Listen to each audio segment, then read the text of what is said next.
What's up, everybody, and welcome to another episode of Team Chat Podcast. I am one of your hosts, Jerrett Wilson, joined by Rachel Mogan. Buongiorno. Buongiorno to you as well. How are you on this fine random recording of a Saturday evening? We normally don't record. It's really gross outside. It's so humid. It's so humid, and It is a swamp. It's very hot. I'm sure that at least one of the characters from a game that I'll talk about today would love this kind of weather, but we as humans do not. People who would like to avoid sweating at all moments of the day. It's not an option. It's not optimal weather for that. It is not. No, it's not. But, aside from the weather, we do like to talk about games here at Team Chat Podcast, the ones we love, the ones we hate, and everything in between. New episodes come out Tuesday, 9 a.m. Central Time, and you can listen to those on podcast services around the World Wide Web, such as Apple Podcasts, Google Podcasts, Spotify, and many others. You can watch a video version of each episode on youtube.com/c/Team Chat Podcast. Head over to teamchatpodcast.com/where to listen to find a complete list of all the places you can find the show. You can also find us on social media, such as Facebook, Twitter, and Instagram. You can also join our Discord server. Links for all that are in the description below. And finally, we're a completely listener-supported show, so if you're really loving and enjoying what we're doing, head over to patreon.com/teamchatpodcast, whereas for as little as $1 a month, you can support the show, and in return, we'll give you cool perks like getting the episodes early before the general Tuesday release, and access to a private channel on our Discord server, the Rogues Gallery, where we share some behind-the-scenes bits, extra little fun discussion and topics outside of the show, and it's just a great place for all the people who support us to hang out and have a fun community. But again, you can join our Discord normally, even if you're not a supporter of the show, but there's just a special channel on there specifically for our patrons. Thank you, patrons. Thank you, patrons. We do love you, because without you, quite honestly, this show would not be possible. Yeah.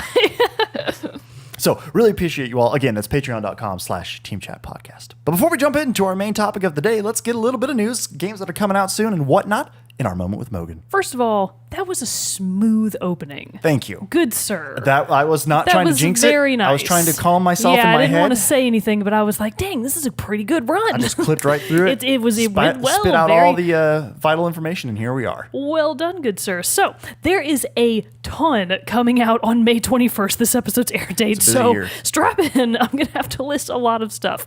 So, first we've got Team Sonic Racing for PS4, Xbox One, Switch, and PC. We've also got Assassin's Creed 3 Remastered/Liberation Remastered is coming to the Switch. Oh, it's like, wait, that already came out. Right? No, so it's making its way to the Switch. Whoa, playing an Assassin's Creed game on the Switch, that would be a trip. I really would only want to play it in handheld mode. Just to, right? Like, that would be weird. That would be weird. I played Liberation on the Vita. Oh, see, that's even tinier. You would probably be okay with it. Well, and because but also, like, it was originally made specifically for. Was it made? Yeah, it was Vita only originally, so it was already geared towards that. So like the graphics weren't as crisp and all that different stuff like that. So, but now this is the remastered version, remastered. I'm curious to see what it would look like. But still, on the Switch, that's kind of weird. and cool. I wonder how it'll run on the Switch. Probably fine. I mean, the game is what? 20 that's a good point. It is pretty 11 something like that. It's probably pretty old. It would probably run fine. It'll probably be okay. Also on May 21st, we have Observation for PS4 and PC, and then we have a whole host of Resident Evils. So Resident Evil comes out for the Switch on May 21. Also, Resident Evil 4 makes its way to the Switch, along with Resident Evil 0 also making its way to the Switch. So I don't know why this sudden influx of Resident Evils is happening, but they're all coming to the Switch on May 21st. And then we've also got Everybody's Golf VR for the PS4 on May 21. And then coming very soon, we have Total War 3 Kingdoms for PC on May 23rd. And that's everything coming out now and soon. Boom. There you have it, everyone. So today, for our main topic, we're jumping back in to our platformer series. So this is the entry for this month. I'm excited. I know. These are some fun ones that I think we've got, because I do too.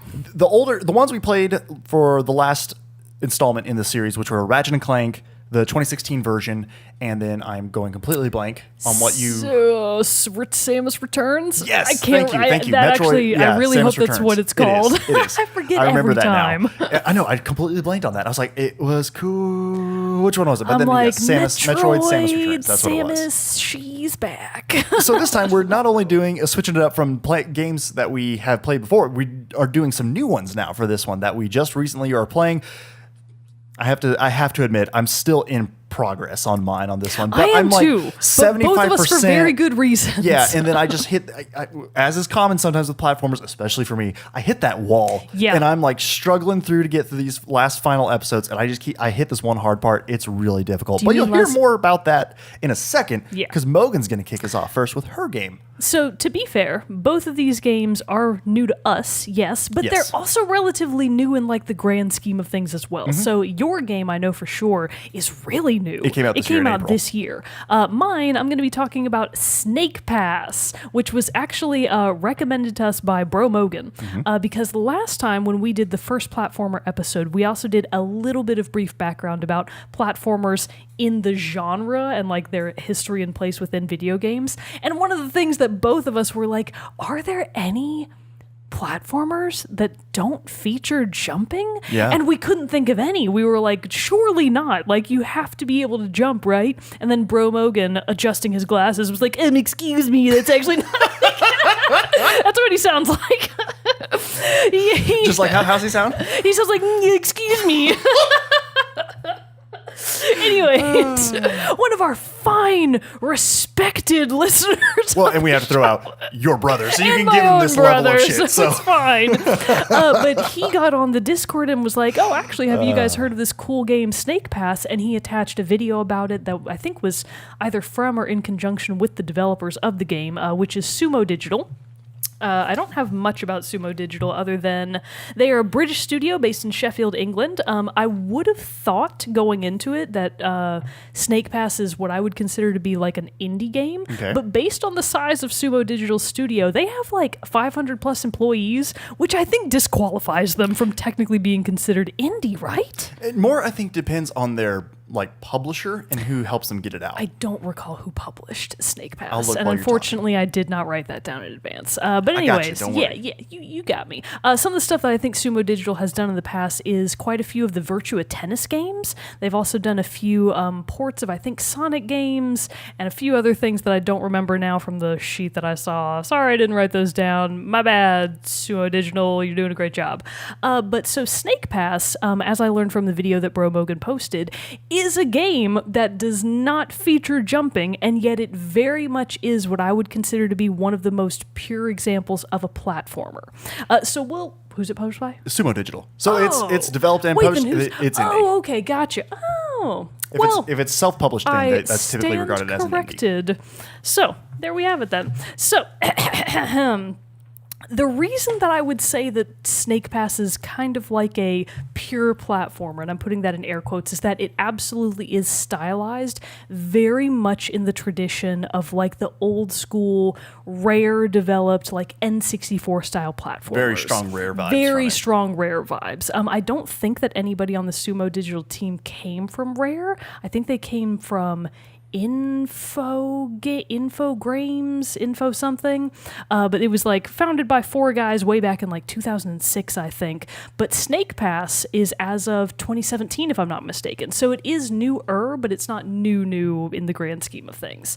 So what makes Snake Pass so incredibly unique is that it embraces its theme with full force. So as you might be able to tell from the title, you play a snake. So you've got 2 characters that you technically do both control, and that's mostly in air quotes. You are primarily in control of Noodle the Snake. First of all, what a delightful name for a snake. I was like, I am the danger Noodle. It's finally happened, especially considering all the many ways that Noodle gets himself into some serious danger. So you play as Noodle the Snake primarily, but he in the classic... like imagine Spyro and Sparks the firefly, right? Okay. Your Sparks is Doodle the hummingbird. So you're Noodle the snake. Noodle and Doodle. Noodle and Doodle. You're Noodle and Doodle, and they are both adorable. So I assume that maybe Noodle can talk. So fair warning, I think I mentioned this earlier, I haven't finished the game because it is hard, and we'll talk about that in a second. But from the progress I have made so far, Noodle doesn't appear to speak, but Doodle does. Of course, he doesn't have a human voice, he just kind of like chirps and tweets at you, but he's got like text box that show up on the screen. Now, I will say that even though there is a very tiny bit of limited, air quotes, dialogue from Doodle, it is few and far between. He really just shows you very initially in the beginning, like, hey, push this to do this, push this to do that. And then every now and then he'll chime in when something like happens in the world. He's like, oh, I think something is happening over there. So he's very non-intrusive, which I really appreciate, because when you're playing a platformer, you don't want to have to keep stopping to engage in a bunch of dialogue that you don't want, nor do you really need. Right. So I appreciate that the game does sort of take a more hands-off approach to showing you, like, hey, this is how you control Noodle, and after that, we're just gonna kind of cut you loose and let you go your own way. So the controls then. Wait, I guess I should give a little bit more background about what you're doing. So the whole point of Snake Pass is that as Noodle and Doodle, you live in a place called Haven Tor, which appears to be this semi-based on reality, but like mystical land of these different realms. So there's like the earth realm, the fire realm, the wind realm, the water realm, and maybe some after that I don't know about, but those are the ones that I know of. I have made it to the water realm, which I told you about this before we started talking. All of the names are like very tongue-in-cheek and really funny, because the earth realm is Boulder, but it's spelled like BOL-DUR to make it look a little bit more, flamboyant. Right. And then the water realm is Sog-Gi. I like that one. That one's like, pretty clever. And then the wind one is really on the nose. It's just called Blow-Wee. I was like, oh. They were clearly running low on name steam at that point, but I find it hilarious. It's pretty clever. It's pretty clever. So the whole point is that you are going through the realms of Haven Tor, and you are having to repair their travel gates. So basically they have these things that are like, you know that old movie and show Stargate? Yes. Imagine a Stargate, but even more ancient themed, because they've got these gates that are basically these 3 pillars, and on each pillar are supposed to stand their 3 jewels. There's a green one, a pink one, and a yellow one. And if any of the jewels get dislodged from their pedestals, the gate closes, so all of these contained environments are essentially their own floating islands out in the middle of nowhere. Like, they're just in space in the context of the game. There's sky out there, other floating islands, but they're not connected. So to get from one gate to another, you have to actually have access to the gate. So if the jewels get dislodged, you can't get from point A to point B. So in essence, the entire point of the game is use your platforming snake abilities to gather the jewels to repair the gate to move on to the next level. In terms of story, there isn't one. It says that's your predetermined goal, and you just move from level to level. That's your goal, and you just move from level to that. level. Now, I have gleaned from a few extremely brief cutscenes, like super brief, like really just what appears to be foreshadowing at this point, that something is flying around, like making these big old shadows, and I'm like, oh gosh, what's happening? And maybe that's what keeps dislodging all of these jewels. Could be. So eventually I may have to fight something? I really don't think so. Noodle has no arms. He can't really fight. But maybe that will eventually wind up being something in the end. But this is not a story-driven game. That's not the point. The point is the mechanics and the core of the game that is both a love and a hate, because on the one hand, and I'll talk about this a little bit more in a second, the controls are integral to the level of commitment to this idea of being a snake in a game. So as I said earlier, this is a platformer that includes no jumping. You also appear to have no abilities, like as far as, do you get power-ups, do you get charms, do you get anything like that? Apparently no. You have really just your own snaky self and very occasionally the help of Doodle. So the way that you traverse the world is that you have, so I'm playing it on Switch for starters. I don't know how the controls work on the other platforms. I think it's also available for Xbox, PlayStation, maybe even PC. I think you might be able to play it on PC. It might be easier on PC, because on Switch it is hard. So the idea is that, think about how a snake moves. How do you propel yourself forward? You slither. How do you slither? You have to make an S motion all the time to build up enough speed to get anywhere. The exact same rules apply to Noodle, and I find this fascinating. I love it. So when you're holding the controller in your hands, you've got your analog sticks, right? If you push like the forward motion on the analog sticks, Noodle goes nowhere. He's like, well, I don't know what you want me to do here. But if you hold down ZR, which is one of your shoulder buttons, that is basically your propel forward motion. But just the act of moving forward isn't quite enough to get Noodle to move anywhere, because in order to actually build up speed momentum, you literally have to make the motion with the analog stick of swooping Noodle back and forth. So the left analog then actually only controls Noodle's head.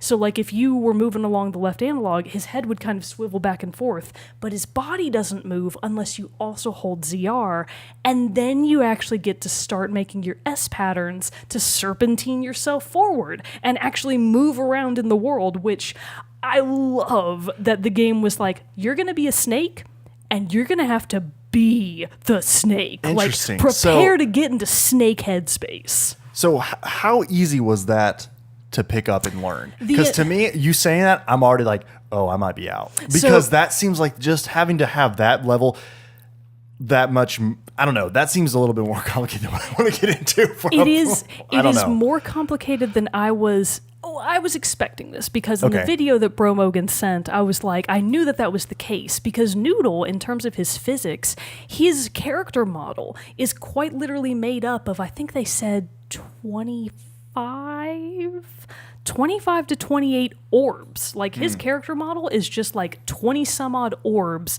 all put together and a snake slapped on top of it. So all of those orbs affect you in a physics sense. So for example, if you're moving forward and you have to cross a small gap, it's not enough to just get your head across the gap. You also have to factor in how much of my body is also going to have to cross this gap for me to not fall into it. So you could like collapse in your middle. You could, basically, yeah. If you don't find a way side. to either get enough speed to just sort of launch yourself over it, or find an anchor point, or find a way to sort of coil yourself up to be able to make it over the gap, you wouldn't make it. And even, for example, sometimes if you're just like, if you've managed to get up onto a ledge and like half of your little snake body is on the ledge, and then you stop moving anything, there's a high chance that gravity, working on the back end of your orbs that are on the lower half of your body, is just going to kind of drag you right back down. Oh. So you have to be really careful that even when you've made progress and you think you've made it to the goal, you have to make sure that all of your snaky self is accounted for so that none of you is out of place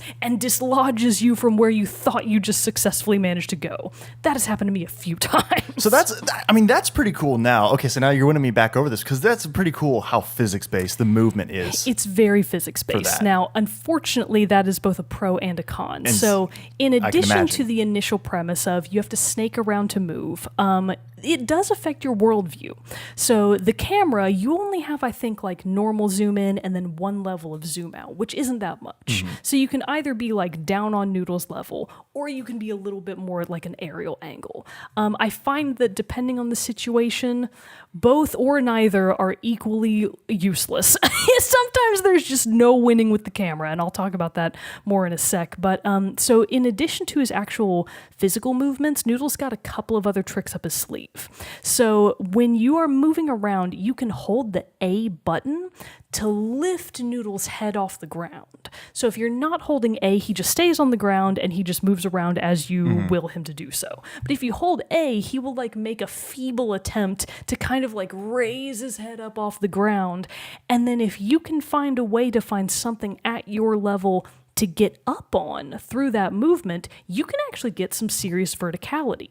And the game builds all this verticality in for you in the environment. So it's actually a much more vertically integrated type of platformer than you would think based on the snakiness of it. Right. Because when I think Snake, I'm like down on the ground, slithering around, having a good time, rolling around Snake Town. And actually there's a lot of up and down because the level design, I think, is both A, beautiful, and B, really clever. Because when you take away the ability to jump, you've got to like build in all of these extra ways for your character to be able to get from point A to point B.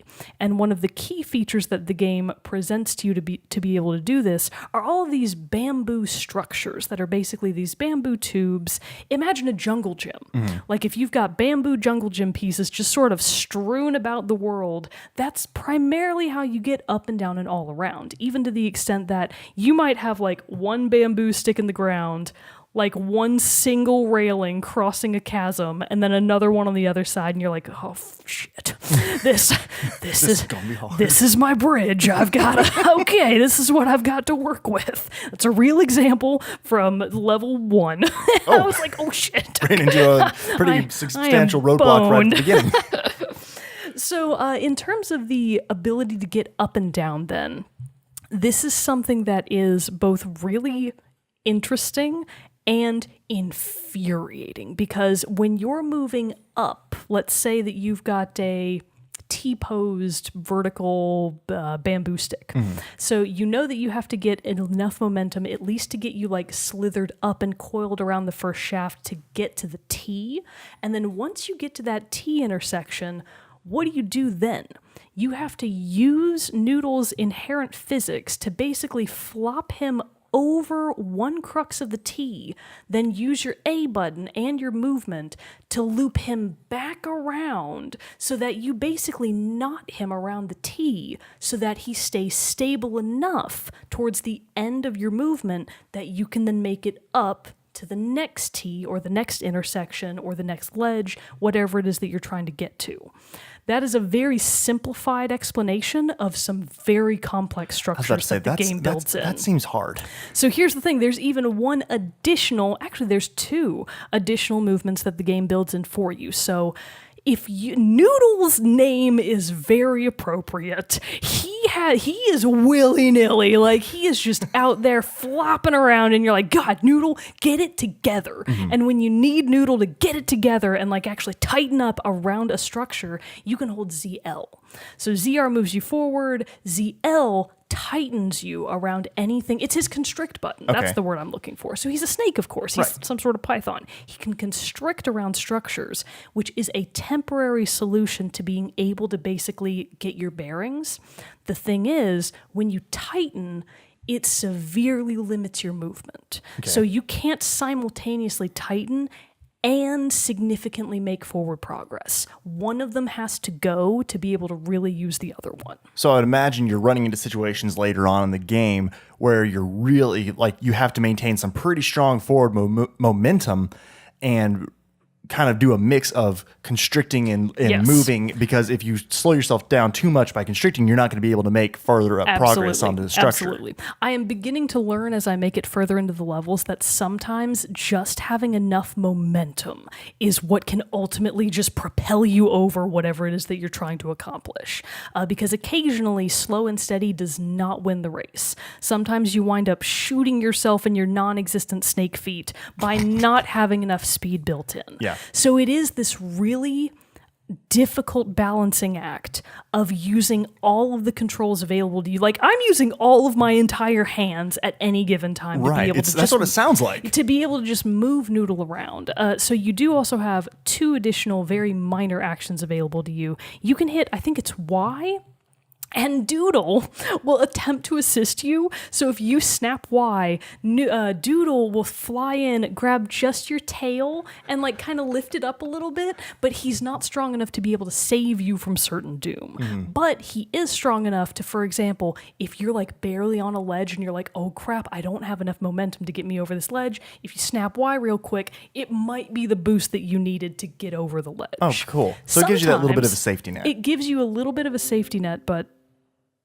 my computer made a noise. Oh my, it sure did. Okay. Do you want me to stall while you do that? Well, now I've forgotten what I was going to say. He gives you a little boost. Oh, occasionally, though, Doodle is not helpful. Like, sometimes that boost actually throws you off more than it helps you. Because sometimes you need your tail to be attached to something as that anchor point to be able to maintain your stability on whatever structure you're struggling through. So that is a really... Oh, and dive. Excuse me, there's one more. When you're in water, and there are many water physics, because you're kind of colored like maybe a coral snake, but I don't think that's what you are, but most snakes swim. If you are in water, most of the time you just sort of snake along the top, but if you hold down the X button, you actually dive. Cool. And then you can go down through the watery levels. And it's actually really arguably the most intuitive water levels I've ever played, because what's better at swimming than a snake or a fish? Not Mario, that's for sure.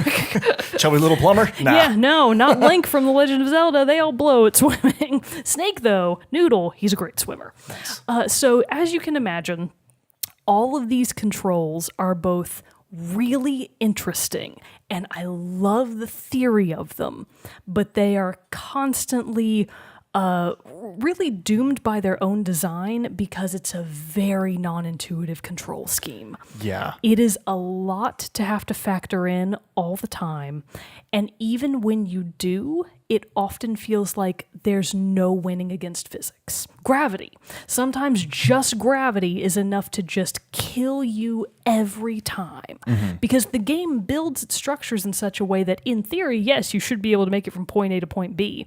But in the midst of having to raise your head, propel yourself forward, constrict, circle yourself around structures, which is a combination of raising and lowering your head in conjunction with gravity to wind yourself around these things in the first place, your body often doesn't keep up with that, or it keeps up too much and you kind of like fall over yourself and then you're just off whatever structure you were on. And depending on where you're at in the level, that is either a very minor annoyance or a major one. Because a lot of the level design of everything that I've done so far is based on both crossing empty space, meaning if you fall to your doom, or falling onto a new hazard that I've encountered, spikes, which is actually hilarious. The foe of many a platformer hero. When Noodle falls onto the spikes, he really does make this exceptionally comical, like, like he really hams it up when he dies. And I actually think Noodle's character design and also Doodle, they're extremely charming. That's just another pro for the game in my book, because Noodle is so silly and so cute that even when you're dying, I have many a time found myself just laughing out loud at the comedy of it because it's inherently funny. I mean, its animation style, we talked about it giving us real like vibes of Rare games, but I mean, it really does look very similar to like Banjo and Kazooie, or even a more modern example that is known, and I believe it was also developed by ex-Rare people, Ukulele. Yes. So actually, Snake Pass came out before Ukulele. Right. I think. Yeah, I'm pretty sure it did too. Yeah, not by much though. They came out in the same year. Like the same art style. Art style wise, Ukulele and Snake Pass look very similar to each other. I would say that what I know of Ukulele, Snake Pass is probably a better game, and I say that from the perspective of just risk-taking and imagination. Because in terms of how much I respect Sumo Digital for taking this extremely imaginative approach to a platformer, I cannot fault them really for anything that I've listed, because I love that they did it at all. Right. It's still the kind of thing that, yes, it's infuriating, and I am really struggling with it actually quite a lot. I'm currently stuck on a particular part, and I was so mad about it that I was like, I quit. Like I literally rage quit, and I had to walk away from it for a while, which is a problem in and of itself. So here's one of the things that is really annoying about Snake Pass that I know that they could easily fix. So, of course, the point of Snake Pass is that you are getting these jewels, right? Right.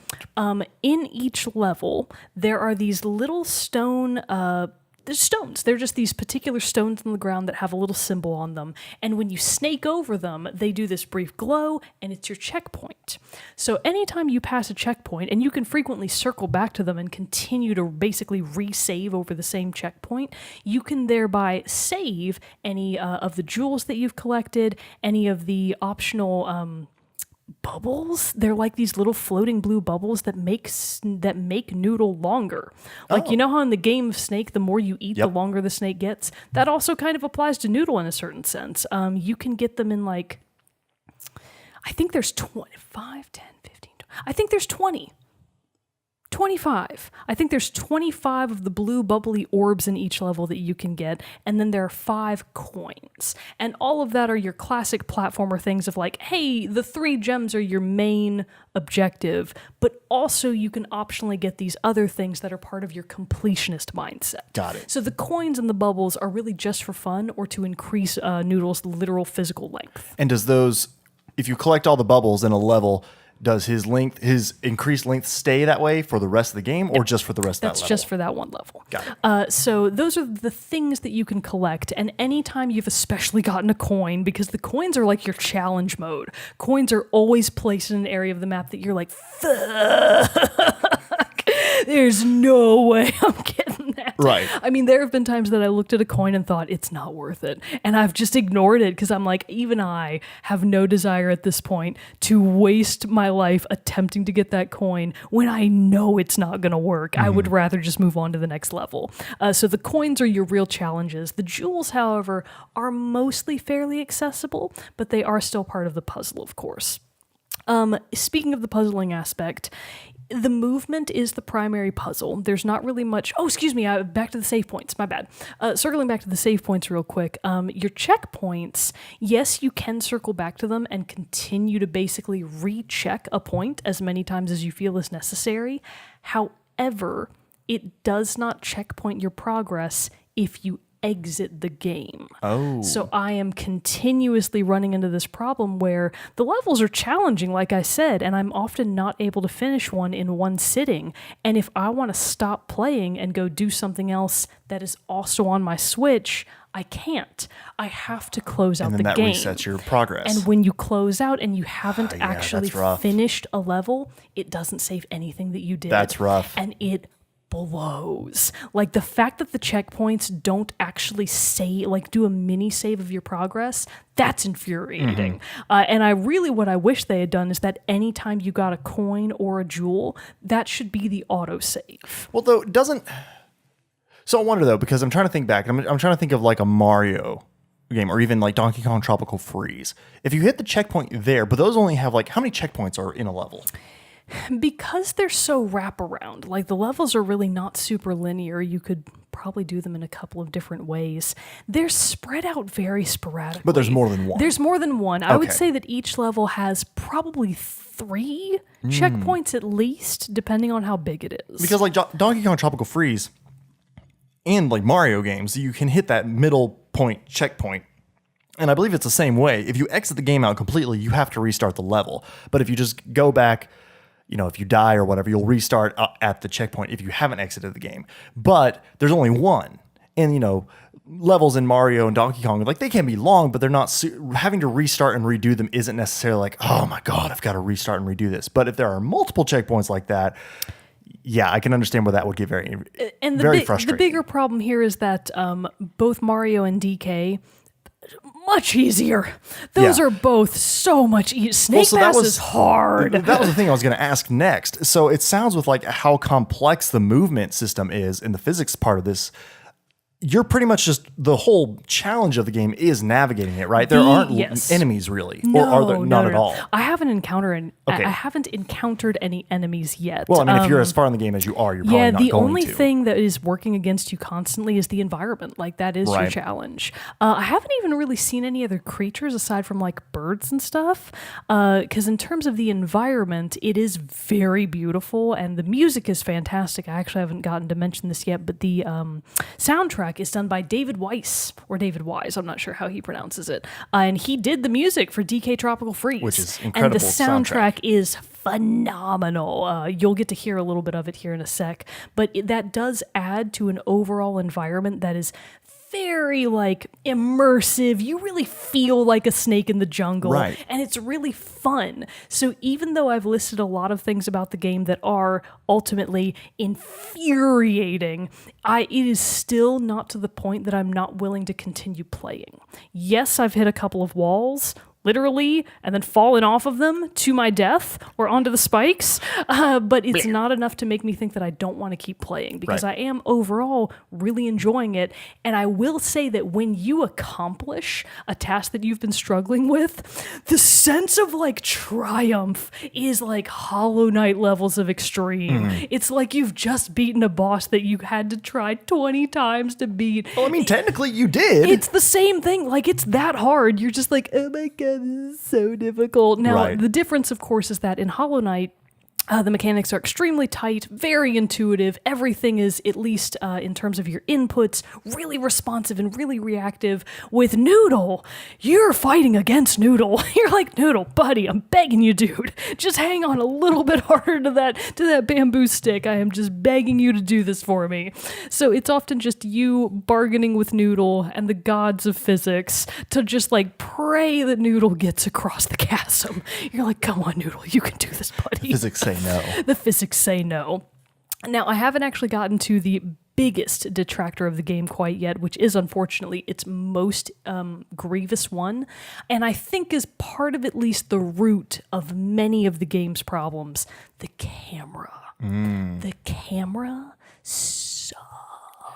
Which, in a game that you're having to rely so much on movement and being able to see where you're moving and where you're going to go, the camera is manual.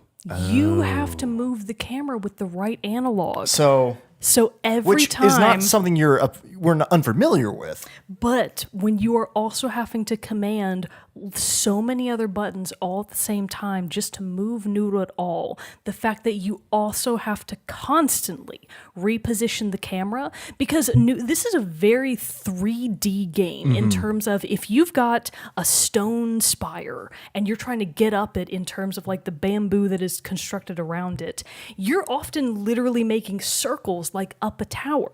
And every time you round a corner, guess what you have to do? You have to move the camera. And even sometimes if you're just trying to get from bamboo A to bamboo B and they're separated by a little bit of space, you really need to be able to easily move the camera, because depth perception in this game is very misleading. Like, you think that you can make it and you cannot. Interesting. So you really need to be able to accurately and easily move the camera to have a much better understanding of where your like spatial reasoning is. And unfortunately, it is not easy to do, or even reasonably moderately easy to do when you're having to do so much on top of that. Because I feel like they could have just had the camera follow it depending on where you are in the environment. Yeah. But that's a lot of... I mean, it does have a very small amount of automatic follow, but still though... it actually might not. I'm honestly not sure if it's me doing it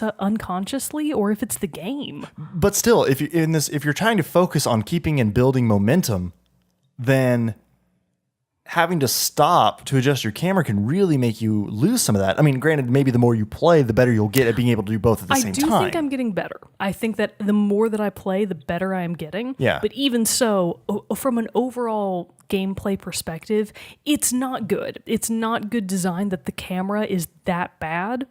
And there are many times where the camera will do that thing where it goes behind a wall and you're like, I can't see anything. I can't see Noodle. I can't see what I'm doing. And that split second of not being able to really see what you're attempting to do could be what undoes you. Could be what undoes you from whatever it is that you're attached to. So unfortunately, the camera is arguably the villain of Snake Pass. The camera sucks. But like I said, I am still having a pretty delightful time with it. Like, cool. I still really like it. Who knows, as I get into the later levels and it presumably gets even harder, I might find that I ultimately do rage quit it, but from what I've played so far, I do think it's a really fun, and again, just incredibly imaginative approach to a platformer. I love that they thought of this, and I love that they committed to the concept so fully of, yeah, you're a snake, and you literally have to be the snake in every sense of the form. So very cool. I'm not sure what I would rate it on a scale. I mean, you technically have a scale. But it's because snakes have scales. Fantastic. You haven't finished it yet. So I haven't finished it yet. We can hold off and circle back around to that when we get to it. I'll be able to give some updates on it when I maybe someday finish the game. But for now, I would say it's really fun. And for being I got it for only $8. It was on sale. Right. It conveniently went on sale right after we started talking about it. I was like, holy crap. You know, and even when it's not on sale, I think it's only $15. Yeah. So it's a very reasonably priced game. So for somebody that loves platformers and is looking for kind of that styling of like the rare N64 era of platformer, and you're looking for something that is a very ridiculous, silly challenge, I would recommend Snake Pass. I think it's fun and I'm enjoying it. Very cool. So before we jump over then into mine, we did want to play a little bit of the soundtrack. So which song did you want to play? So the soundtrack, like I said, is phenomenal for Snake Pass. So I am choosing Soggy's Realm theme. So it's the water world. Very nice. Well, let's give that a listen real quick.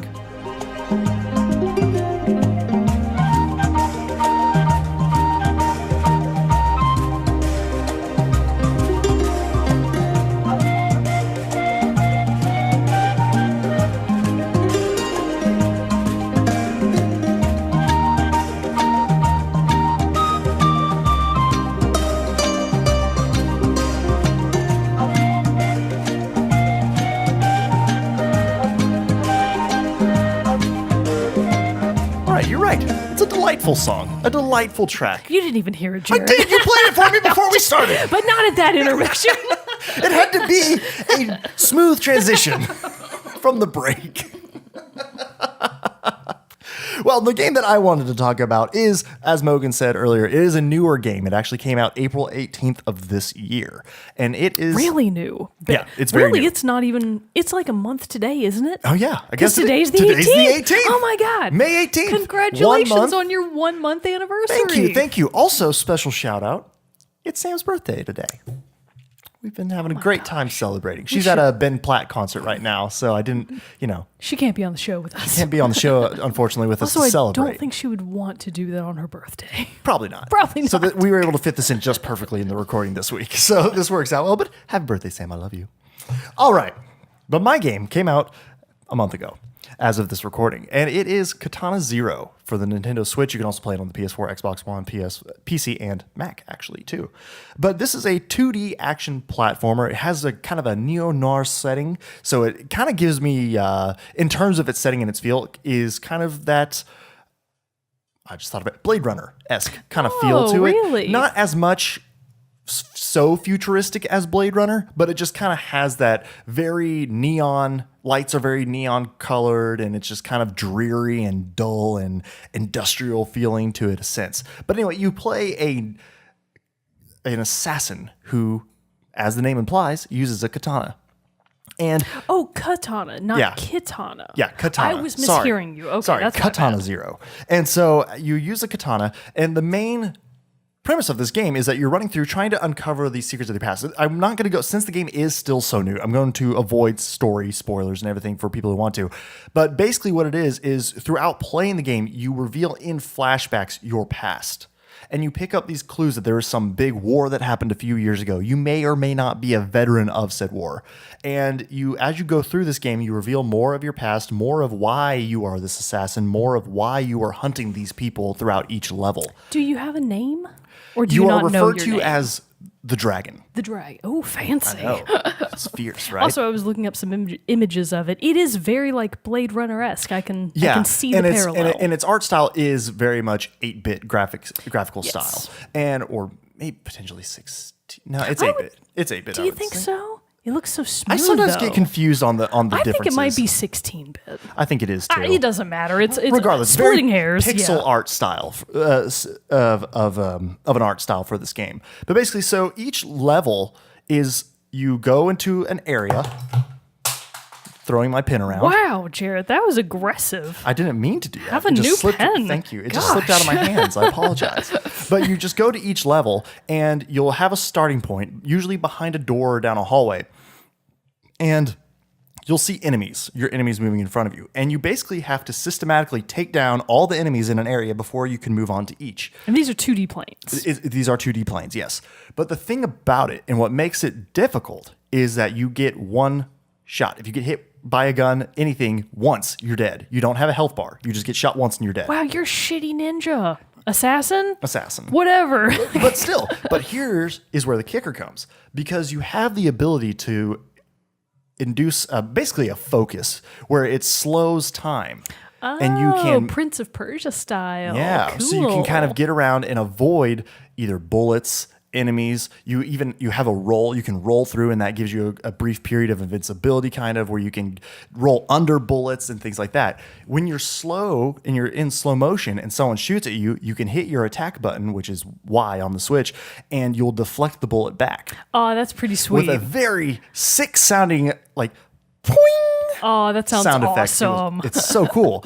And so you go through each of these levels, and you really just have to take on and really strategize on the fly. Like if you're looking at the beginning, or you get to a period, like after you clear out a room, you'll have like a breathing point where you can be like, okay, what do I need to do next? But you're also on a time limit for each level. Oh, you are? Yes. And your focus has a limit to it as well. You can't just hold it down indefinitely and slow time. So you have to work through all these different factors. But your focus, you can use it more than once? Yes, because it recharges. Oh, I see. Okay. So it basically is a battery icon, and it has like, it'll slowly use notches in the battery as you hold it down longer. So it's like using up mana, but it naturally recharges over time. I imagine slowly. Pretty quick actually, because the game is meant to be played very fast. Gotcha. Like you don't want to hang around, you don't want to spend too much time just chilling. Like you want to be moving through, and because it is one of those things, the faster and more momentum, similar to Snake Pass, the faster and more momentum you kind of build, the easier it somewhat is, because you can start surprising your enemies better and not having to be so reactive to their actions. They're reacting to you cutting their heads off, basically. Right. And so it really just creates this fun, and it is reminiscent for people who have played it. It's very reminiscent of Hotline Miami, which is another game that I also liked. Like Hotline. I really liked Hotline Miami. It's not a platform. It's more of a top-down shoot-'em-up style game, but it also kept the same mechanic of get shot once you die. Oh, yeah. So it is this very much, you kind of have to rush in and be very quick, very reactive to everything that's happening around you. You need to decide, is this a good time for me to slow down? And all that, to slow down the time and to roll through and try to deflect bullets, or do I need to be more methodical and try to take each person out one at a time? You can also go through and say you're walking through a hallway, you notice up above you the floor is thinner, and there are like two guys standing up there or pacing around. You can sometimes jump up depending on the service and like cut through the floor and kind of skip around. So there are multiple avenues. Wow, that is a badly constructed building. I know, right? But what the fun thing about that is, it doesn't mean then that you have to just start at point A, run through in this predetermined path. You can sometimes cut around and jump back around, but you still have to kill everyone on the level before you can advance in the level. That's fascinating. So it is kind of broken down into these stages, and it's just very fast and reactive. But what's really interesting about it is it's kind of like you kind of get the feeling like your performance is being watched. Really? Because after you clear a stage, each in a level, a text screen will pop up and say, yes, that will do. And then it gives you like a replay of your run through that stage.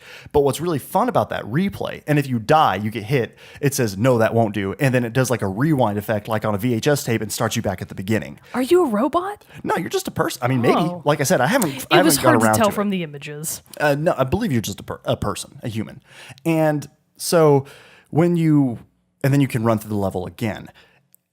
But what it does then, I kind of forgot where I was going with that. Sorry, I shouldn't have. Oh, no, you're fine. I just completely, I had Badly it and then constructed buildings. Badly constructed buildings. Oh, no. So you feel like somebody's watching you. Right. And so it says, no, that won't do. And then when you complete, and then it does the rewind back, and you have to run through that stage again. Once you complete each stage of a level, you don't have to repeat it if you die in a later stage. It just resets you back to the beginning of that stage within the level. And so when you successfully complete a stage, it will show you a real-time run-through of your move, which makes you feel really badass, because you may have gone through and played the level initiating your focus and to deflect or throw objects, because you can also sometimes pick up like a bottle or a knife or something like that, and you'll hit the A button and you can throw it. Oh, that's pretty cool. It is really cool. So you can actually use your environment to a little bit. Yes. Okay. And you can use those and throw those weapons even when you're in your focus mode as well. So it allows for some very creative gameplay, which I really enjoy. And that's what was so fun about Hotline Miami, is because, you can choose to be like, oh, I'm going to only use a knife. And I'm going to use this knife and try to run through this whole level. Or I could go guns a-blazing with a variety of different weapons. This kind of makes me think of Dishonored a little bit, in terms of like the different approaches that you can take to a level. Maybe I'm super wrong, though. No, but I agree. It gives you more options than just being a straight run through. Obviously, like I said, the only thing is you have to defeat each enemy in each stage before you can progress. But so those are the kind of the basic mechanics with it. But what I was saying is that once you complete the level or the stage within the level, it shows you a real-time playthrough of it. So even if you use focus a lot, it like shows you how it would actually have played out in real time, which makes you feel so cool, because it just looks like you just run through and you're just like blocking bullets and sending everything everywhere, throwing knives and stuff. It is really cool That's and really, really really, cool. really rewarding. I like that sense of like style points. Yeah. Even though you technically did have to cheat, I like that it shows you, well, if you hadn't, you'd be super You cool. don't. Yeah, I mean, it's not cheating necessarily Right. to use the focus because that's a mechanic that the game gives you. And honestly, there are some parts that I don't think, from what I've played, that you could not beat and proceed without having You to use really it at have some to point. have it. I mean, I guess if you played it enough. But I know there's one point in particular. Actually, it's the point where I'm stuck on. I'm like 80% done. I know I am. But I have just hit this wall at the beginning of this one level where, because, they obviously introduce the enemies at the beginning are easier. There are guys who just run up to you and try to punch you. Then you run into these guys who have crowbars. Which is really funny because they kind of look like they're from Greece because they have like really big slick back pompadours. Awesome. It's really funny. But then you also later will run into guys with shotguns or assault rifles. But what's making this part where I'm at specifically so difficult is because I'm having to deal with people with shotguns, assault rifles, and there are also like riot police type characters who have with, like, the shields, who can, if Oh. you run at them and don't dodge at the right time, they can bash you and knock you down, and then they pull up pistol and pop you. Ooh, sick. So it gets, and so that's what I'm running into is this one part where you have to do that, but then you run into this open area that has one of the guys with the riot shield, two guys with a shotgun, and one guy with an assault rifle, and you just have to just like basically kick open this door and just run in, sword swinging. While they're firing back at you, guns a-blazing. Oh my gosh. And try to get through this part. And I've gotten through that part, but then I'm still not done with the stage after I get through that part, and I keep getting tripped up later. So and then I'll have run-throughs where I just can't get past that part. It's getting complicated, but it's one of those things because you do and can die so easily and so quickly. You play multiple playthroughs. One Really after fast. the other. It sounds like a very fast-paced game. It is very fast-paced, but I really like that about it. Snake Pass is the exact opposite. It is I gather very it slow. seems very slow and a little bit more methodical, but still, that's what makes this game so fun. And it doesn't get old. I mean, you can retry, and I did this the other day, still trying to bust this part. I probably replayed and retried it 30 times, but I mean, in the grand scheme of things, that's not very few minutes because a playthrough can take seconds depending on how fast you die. I have a question. Yes. So aside from your focus and your sword and any environmental projectiles that you pick up, do you have any other powers or like abilities? No. No, that's it. Okay, gotcha. Like you have your roll. You I have your wasn't sure sword, if like you can eventually reflect. you would get like ninja stars or something. I mean, you could pick one up if it's in the okay. environment of But the you level. don't, like, have them You in don't your have arsenal. have it on Gotcha. you. No, and you can only use those things. Like say you have a bottle. Knives you can pick up and use multiple times, but if it's a bottle, you throw it and it shatters, and you can't use it again. Oh, that's a really nice So you bit of have to- realism. I like that. And you have to plan that out. But what's really cool is you can even use. Because there is like a slight, you can't just hit focus and then just hit your attack button and just be swinging your sword and swipe it through. Like it has a delay to it. You can hit it and swing it once, and then you have to because it's still slowed down time even for you. So you have to plan when you're going to hit that button. When is the best time for me to try to deflect this bullet? Should I roll through this bullet, deflect the next bullet, and then try to roll again so I can actually hit the person with my sword who shot the bullet? Oh my God, kind that's a lot of stuff. thinking. It is a lot of thinking, and it's very similar to Snake Pass in that We have a lot of thinking going on in these you gotta games do a that lot we're of thinking, playing. a lot of quick strategizing, and so it just really keeps it fresh. But like what is cool is say you have a bottle, and I'm doing this in this one stage where I'm stuck at. You can roll. And I can deflect a bullet, but then another bullet is already coming in, and I don't have time from the reset of my sword to swing and deflect that one, so I can throw the bottle into the bullet, which stops the bullet, and then I can roll and strike. Okay, it gets that's so fun and complex. really cool. It's so fun. That sounds awesome. Yeah. I wouldn't have thought of that. Yeah, and I honestly discovered that by accident. I was slowing the time down, and I swung my sword and missed, and I just kind of like out of panic hit A, not even realizing I still had the bottle, and I saw the bottle fly out, and the bullet hits it and explodes. And I was like, I'm alive! And then I keep rolling and just going. That's awesome. It is incredibly high-paced, frenetic action, and I love that about the game. Phrase I almost never get to use. High octane. It is very much a high-octane game. None of the games I play are ever high octane. So I realized I got so excited to talk about the combat, which is obviously like the main mechanic of this game. I forgot to say who made it. So it's developed by Askisoft and published by Devolver Digital, which I should have guessed because Devolver Digital is who published Hotline Miami. Oh yeah, That's right. I forgot where I knew them from. So actually, local Austin company, Devolver Digital. What? You go through your thing. I'm going to look up what else they've done. All right. They've also done this another one that I want to play that seems somewhat similar to Katana Zero. It's not quite out yet, but it's called My Friend Pedro. Wait, I've heard of that. They announced it at E3 last year, I believe. Devolver Digital. They Enter put the out- Gungeon. Yes, that's another one of theirs. The one. They do a lot of great indie games like this. I don't know what Broforce is, but I love the sound of it. It's another like 8-bit platformer game as well. That's what they more specialize in, I feel like, Devolver. And so they do a lot of great stuff. But let's see, what else have I got? Oh, so the big thing, this isn't a big story thing, you find this out very easily, very quickly in the game, is you realize that what gives you these abilities to manipulate time is this drug called Chronos, which is also seems to be the key to potentially unlocking your past. Don't do drugs, kids. Don't do drugs, kids. But you can still, so you find out through the cutscenes in between, and similar to Snake Pass, any dialogue is done through text boxes. Gotcha. But what's also interesting and cool, a fun twist on the platformer, is you have dialogue options. You can even also, if another character's talking to you, you have at some points the option to interrupt their dialogue, which might really? change how the outcome of the conversation goes. Okay. So it has a little bit more fun. So it's not just like, okay, click, click, click, click, click, read through, get me through the action. There's actually a part in the mid game that is very reliant on picking the correct dialogue options to successfully get through the level. I would never have guessed that based on what you've told me. That's very surprising. I didn't think that was going to be a mechanic of it either. And so when it started, I was like, oh, this is cool. And then especially when I got to this middle part, which I will say took me a few tries to figure out the right combination of dialogue options to get the correct outcome. And almost got frustrating. I was like, okay, this is cool. Now I'm starting to get frustrated. But it's still, once I got it, and I was like, all right, I see how this goes. And it really does allow you, even for a smaller indie title like this, similar to what I was talking about with Life is Strange episode 3 last week, is that I do feel like I'm starting to pick up on like the right cues to know which dialogue option to pick. I gotcha. Which is fun. It gives that little bit of extra spice. You're getting like the gaming intuition for like what it expects of you. Yes. Gotcha. And so basically you understand that this drug has some time altering aspects to it. And in between each level, you visit your psychiatrist, who really you have a conversation with him. He gives you your dose of What's Chronos. his name? You don't know. He's just your doctor. Oh gosh. So that kind of leads itself to the mystery surrounding it. There's a whole lot of mystery to the story that I'm still unraveling. But you have these run-ins with gangs, and that's more who you're going after, is like crime bosses or wealthy, wealthy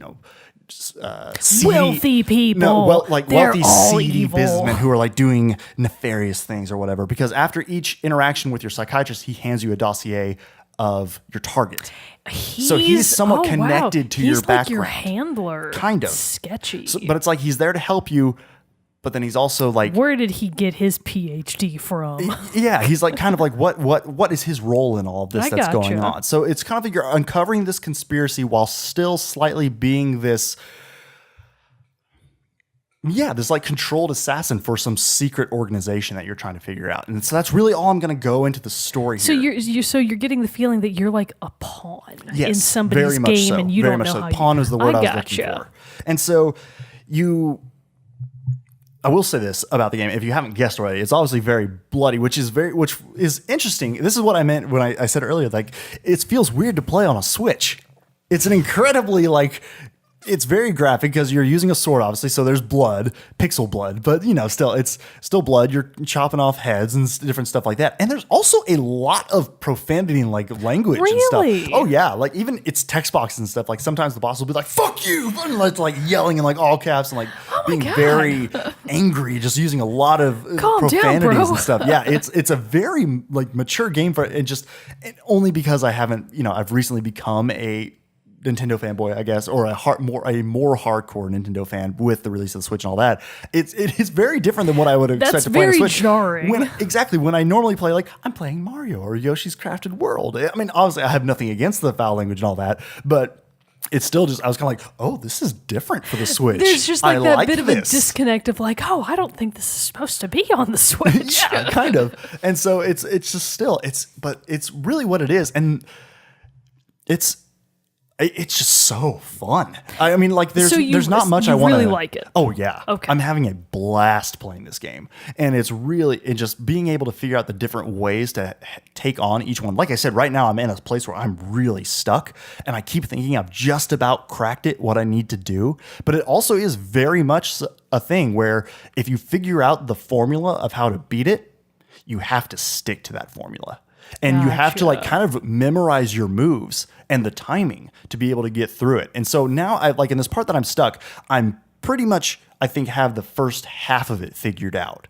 And I can figure out how to get through that part. But now I'm stuck to the second part. And it does allow you, thankfully, the game allows you to have a little bit of foresight in what you're going to come up against. Because with the right analog stick, you can move it to the right or to the left, and the screen will move in that direction to kind of give you a preview of what you're going to go up against. You get just like a little peek of just what's around the corner. What's around the corner, how many enemies are there, and different stuff like that. The game also, depending on the stage, will introduce some certain things that can help. Like there are some that are in darkness and your enemies have flashlights. So obviously you want to stay out of their beams of light. I love mechanics like that. Say like throw a knife or a bottle into like a smoke canister that will really like fill the room with smoke and the enemies can't see you. Cool. And then you just run through and be like chop, chop, chop, chop, chop. Oh, that's super and different cool. things like that. So there's a lot of this level and weapon and moveset customization that just makes literally everything feel very fresh and unique, even if you've played the same stage multiple times because you keep dying so damn much.